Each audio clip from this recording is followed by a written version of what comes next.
Hello बच्चों, नमस्कार। कैसे हैं आप सभी। स्वागत है आप सभी का SSC mania by MD classes YouTube channel पर। उम्मीद करता हूं आप लोग अच्छे होंगे, अपनी तैयारी को भी शानदार ढंग से कर रहे होंगे।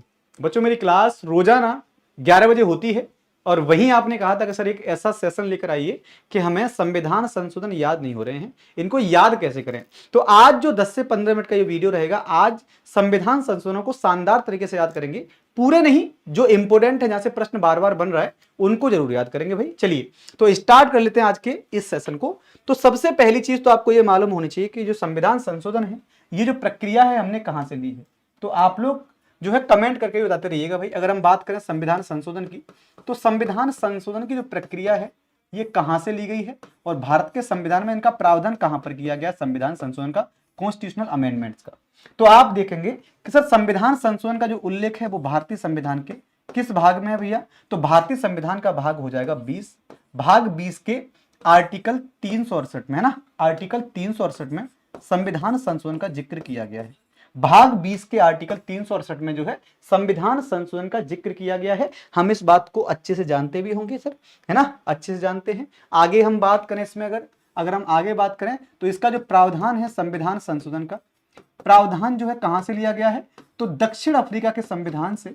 जो साउथ अफ्रीका है, दक्षिण अफ्रीका के संविधान से हमने संविधान में संशोधन करने का प्रावधान लिया है, यानी हमने इस प्रक्रिया को दक्षिण अफ्रीका से अपनाया है।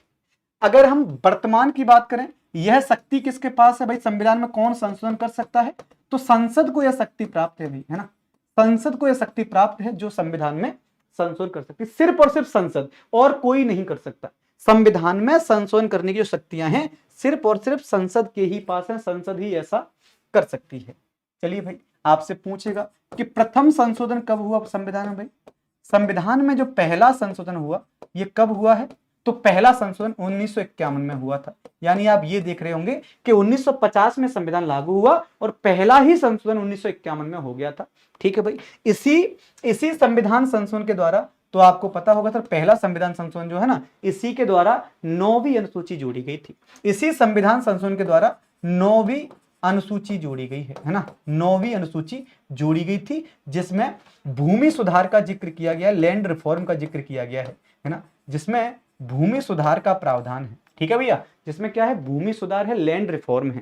मेरी बात क्लियर हो गई आपको। तो पहला संविधान संशोधन याद रखेंगे आप कब किया गया, अगले ही वर्ष कर लिया गया सर। दूसरा संविधान संशोधन हमें इंपोर्टेंट कौन सा है, इसके बाद 7वां संविधान संशोधन इंपोर्टेंट है।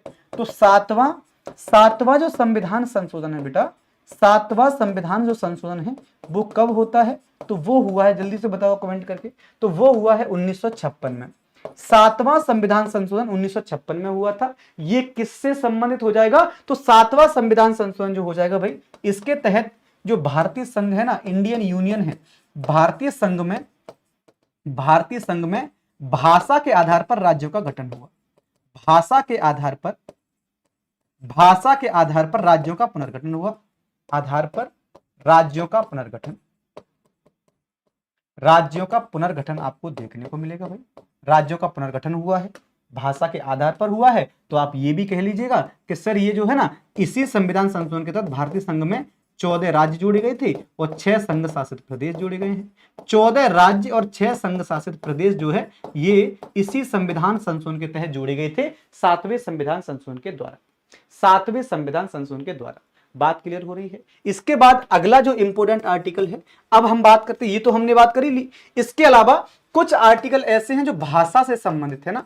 भाषा से संबंधित कौन कौन से प्रमुख अनुच्छेद हैं या कौन कौन से प्रमुख संविधान संशोधन हैं भाषा को लेकर, क्योंकि अगर हम सीक्वेंस से चीजों को पढ़ेंगे तो ज्यादा आसान हो जाएगा। आपसे पूछेगा कि भाषा को लेकर कौन कौन से संविधान में संशोधन हुए, तो भाषा को लेकर पहला हुआ है 21वां संशोधन।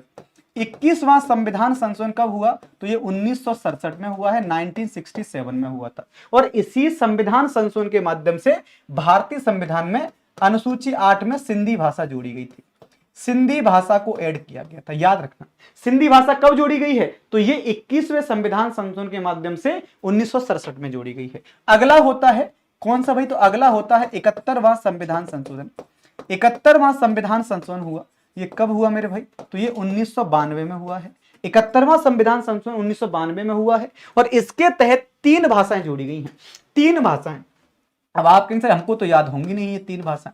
तीन भाषा कौन कौन सी हैं? तो फॉर्मूला याद रखिएगा नमक करके, है ना, NMK, नमक करके याद रखिएगा। ना से नेपाली, ना से नेपाली, मां से मणिपुरी, मां से मणिपुरी और का से कोंकणी, का से कोंकणी। तो तीन भाषाएं जोड़ी गई कौन से संविधान संशोधन से? तो आपका 71वां संविधान संशोधन। उसके बाद आपका 92वां संविधान संशोधन हुआ, 92वां संविधान संशोधन हुआ। ये कब होता है भाई? तो ये 2003 में हुआ है। और 2003 में कितनी भाषा जोड़ी गई? ये भारतीय संविधान की 8वीं अनुसूची में, भारतीय संविधान की 8वीं अनुसूची में 4 भाषाएं जोड़ी गई हैं, 4 भाषाएं। अब इनको याद करने की कोई ट्रिक है क्या? बिल्कुल है भाई, आप लोग बोर्ड मास करके याद कर सकते हो। बोर्ड मास का मतलब BDMS, बोर्ड मास का मतलब क्या है? BDMS है, जिसमें बा से बोडो, बा से बोडो, डा से डोगरी, मां से मैथिली, मैथिली और सा से संथाली, सा से संथाली। ये 4 भाषाएं जोड़ी गई। तो ये आपका भाषा के लिए जो संविधान में संशोधन हुए तीनों को हमने अच्छे से याद कर लिया। वर्तमान में जो है भारतीय संविधान की 8वीं अनुसूची में 22 भाषाएं हैं, याद रखिए आप लोग।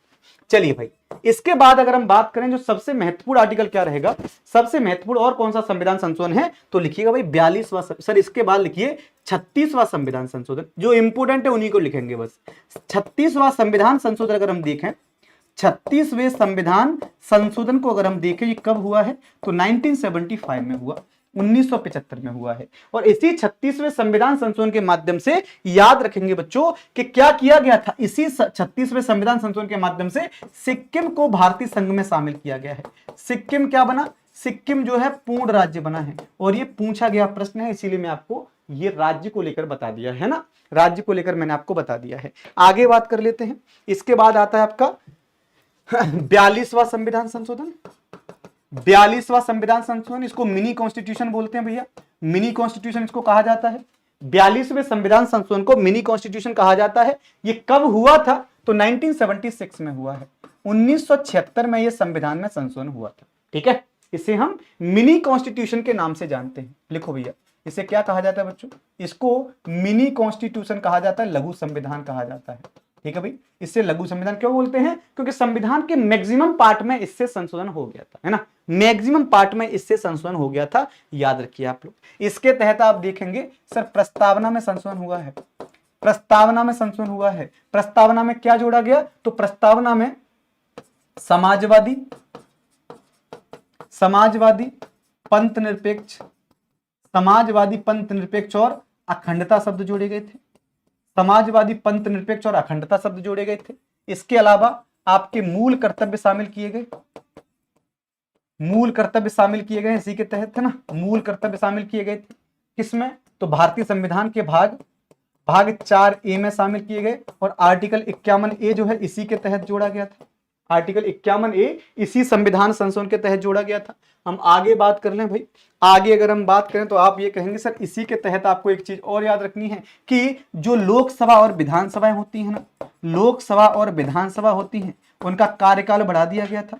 लोकसभा और विधानसभा का कार्यकाल 5 वर्ष से बढ़ाकर 6 वर्ष किया गया था इसी संविधान संशोधन के माध्यम से, है ना। वर्तमान में दोबारा से 44वें संविधान संशोधन के माध्यम से 5 वर्ष किया गया, लेकिन जो आपका 42वां संविधान संशोधन था इसके तहत लोकसभा राज्यसभा कार्यकाल, लोकसभा और विधानसभा जो है आपकी, लोकसभा और विधानसभा कार्यकाल 6 वर्ष किया गया था। कारण क्या था? देश में आंतरिक अशांति के आधार पर आपातकाल लग गया था। जब आपातकाल लगेगा तो एक कार्यकाल तो बढ़ ही जाता है, तो इसके लिए ये बढ़ाया गया था। इसके बाद आप देखेंगे सर एक आर्टिकल जोड़ा गया, कौन सा आर्टिकल? तो आर्टिकल जो है 39B जोड़ा गया है ना, 39B जोड़ा गया है। आर्टिकल इसी के तहत 43A जोड़ा गया, 43A जोड़ा गया। और इसी के तहत आप देखेंगे आर्टिकल 48A जोड़ा गया है। तो ये सभी क्या है? ये महत्वपूर्ण आर्टिकल इसी संविधान संशोधन के तहत जोड़े गए थे। अगर हम बात करें एक और इंपोर्टेंट की बात करें आर्टिकल की, तो आप यहां पर ये देखेंगे कि जो 44वां संविधान संशोधन हुआ है ना, नेक्स्ट कौन सा है? 44वां कॉन्स्टिट्यूशनल अमेंडमेंट।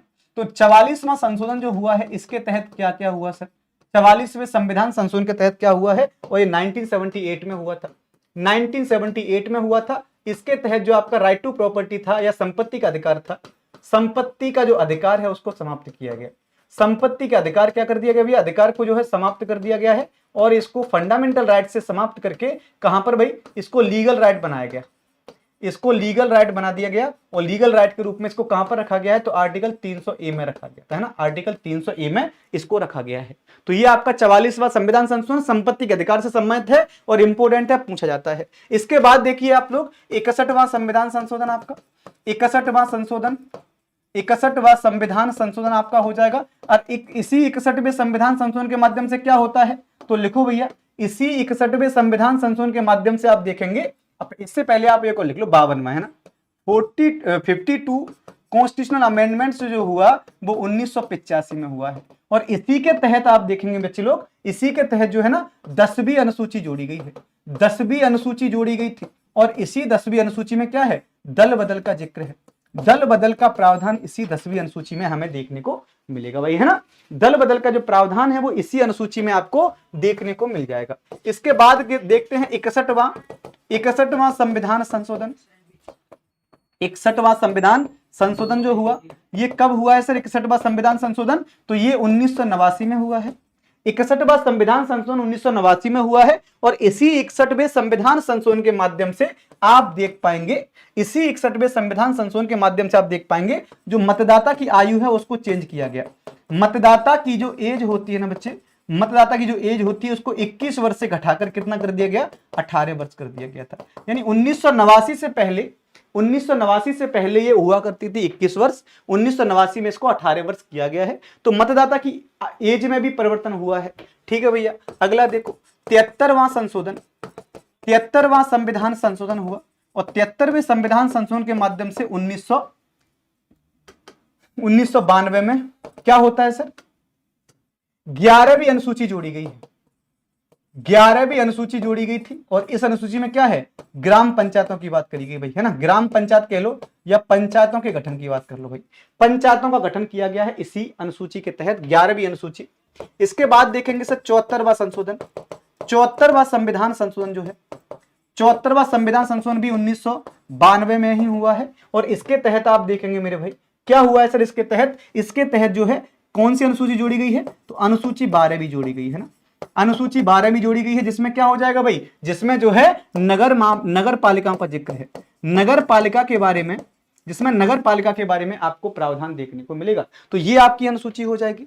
इसके बाद देखो 86वां संशोधन, 86वां संविधान संशोधन, 86वां संविधान संशोधन कब हुआ, तो ये 2002 में हुआ है। इसी 86वें संविधान संशोधन के माध्यम से क्या हुआ है बच्चों, भारतीय संविधान में एक आर्टिकल 21A जोड़ा गया था और 11वां मौलिक कर्तव्य जोड़ा गया था, 11वां मौलिक कर्तव्य जोड़ा गया है। तो 11वां मौलिक कर्तव्य और आर्टिकल 21A मौलिक अधिकारों में, और इसी के तहत जो आपका शिक्षा था, शिक्षा को है ना, राइट टू एजुकेशन ना, राइट टू एजुकेशन को शामिल किया गया था, राइट टू एजुकेशन को शामिल किया गया था, शिक्षा के अधिकार को शामिल किया गया है, राइट टू एजुकेशन को शामिल किया गया किसके तहत, 86वें संविधान संशोधन के तहत। तो इसमें कहा गया कि जो 6 से 14 वर्ष के बच्चे हैं ना, 6 से 14 वर्ष के बच्चों को हम क्या करने वाले हैं, निःशुल्क और अनिवार्य शिक्षा प्रदान करेंगे, निःशुल्क और अनिवार्य शिक्षा प्रदान करेंगे, अनिवार्य शिक्षा, ये प्रावधान किया गया 21A में। और 11वां मौलिक कर्तव्य कहता है कि जो 6 से 14 वर्ष के बच्चे हैं उनके लिए प्रारंभिक शिक्षा के अवसर जो है माता पिता उन्हें प्रोवाइड कराएंगे, है ना, माता पिता उन्हें प्रोवाइड कराएंगे। तो ये आपको याद रखना है। इसके बाद आप देख रहे होंगे सर, इसके बाद आप देख रहे होंगे कि 91वां संविधान संशोधन, 91वां संविधान संशोधन जो हुआ वो 2003 में हुआ है। 2003 में 91वां संविधान संशोधन हुआ था। और इसी 91वें संविधान संशोधन के माध्यम से याद रखना बेटा, जो आपकी क्या होती है, जो मंत्री परिषद होती है, मंत्री परिषद जो होती है, चाहे वो लोकसभा की हो, चाहे मतलब वो केंद्र में हो चाहे राज्य में हो, मंत्री परिषद की जो संख्या होगी ना, मंत्री परिषद की संख्या जो होगी वो पीएम और सीएम को मिलाकर 15% से ज्यादा नहीं होनी चाहिए, 15% से ज्यादा नहीं होनी चाहिए किसी भी कंडीशन में, है ना, 15% से कम ही होनी चाहिए, 15% से ज्यादा नहीं होनी चाहिए। ये 91वें संविधान संशोधन के माध्यम से कहा गया है, याद रखना भाई आप लोग, है ना। इसके बाद आप देख रहे होंगे सर कि जो 101वां संविधान संशोधन है, जो आपका 101वां संविधान संशोधन है ना, 101वां संविधान संशोधन होगा, ये कब हुआ है, तो ये हुआ है 2016 में, 2016 में हुआ है। और ये किससे संबंधित है, ये आपका जीएसटी से सम्मिलित है, गुड्स एंड सर्विस टैक्स से सम्मिलित हो जाएगा और इसी के तहत जीएसटी के रूप में एक अप्रत्यक्ष कर शामिल किया गया है ना, इसी के तहत जीएसटी के रूप में एक अप्रत्यक्ष कर शामिल किया गया था। भाई समझ में आपको आ रहा है, यहां तक कोई दिक्कत समस्या तो नहीं है? तो आप कहेंगे सर बहुत बढ़िया है, कोई दिक्कत नहीं है। इसके बाद देखिए 103वां संविधान संशोधन, 103वां जो संविधान संशोधन है ना, 103वां संविधान संशोधन है, ये भी 2019 में हुआ है बेटा। और इसी 103वें संविधान संशोधन के माध्यम से आप देखेंगे भैया, इसी 103वें संविधान संशोधन के माध्यम से देखेंगे इसमें सर क्या किया गया है, जो ईडब्ल्यूएस है ना, ईडब्ल्यूएस को 10% आरक्षण दिया गया था। ईडब्ल्यूएस को 10% आरक्षण की बात करी गई, ईडब्ल्यूएस को 10% आरक्षण दिया गया। इसके बाद देखेंगे आप लोग 104वां संविधान संशोधन, 104वां संविधान संशोधन है। इसके तहत सर क्या किया गया है, 104वें संविधान संशोधन के तहत तो आप कहेंगे सर जो एंग्लो इंडियन होते थे ना, एंग्लो इंडियन जिनकी नियुक्ति राष्ट्रपति और राज्यपाल करते थे, एंग्लो इंडियन की समाप्ति कर दी गई। अब एंग्लो इंडियन की नियुक्ति नहीं की जाएगी, अब एंग्लो इंडियन की नियुक्ति नहीं की जाएगी। और अभी जो हुआ है आपका 106वां संशोधन, अभी जो आपका 106वां संविधान संशोधन हुआ है, 106वां संविधान संशोधन हुआ है, इसके तहत यह कहा गया भैया, इसी 106वें संविधान संशोधन के तहत यह कहा गया है कि जो लोकसभा और राज्यों की विधानसभा है ना, लोकसभा और राज्य की विधानसभा है, लोकसभा और राज्य की जो विधानसभा होगी वहां पर महिलाओं के लिए क्या होगा भैया, महिलाओं के लिए 33% सीटें रिजर्व रहेंगी, है ना, महिलाओं के लिए 33% सीटें रिजर्व रहेंगी। तो ये आपको याद रखना है। इस प्रकार के जो आर्टिकल आपके संविधान संशोधन कई बार आपकी परीक्षाओं में पूछे गए हैं, इससे ज्यादा आपको कुछ पूछेगा ही नहीं। यही है इंपोर्टेंट जो बार बार पूछा जाता है। तो चलिए आज के लिए इतना ही, थैंक यू सो मच। मैं उम्मीद करूंगा कि आपको क्लास समझ में आई होगी। क्लास समझ में आई है तो रेगुलर बेसिस पर मेरी क्लास होती है 11 बजे SSC mania by channel, mania by MD classes पर, उसको आप लोग ज्वाइन कर लीजिएगा। और हाँ, संडे को एक क्लास लेकर आ रहा हूं रात के 9 बजे, संडे को रात को 9 बजे एक शानदार सी क्लास लेकर आ रहा हूं बच्चे, इस क्लास को ज्वाइन कर लीजिएगा। यह एसएससी एमटीएस के लिए क्लास है जिसमें 200 शानदार से क्वेश्चन करा रहा हूं। तो चलिए आज के लिए इतना ही, थैंक यू सो मच, जय हिंद जय भारत।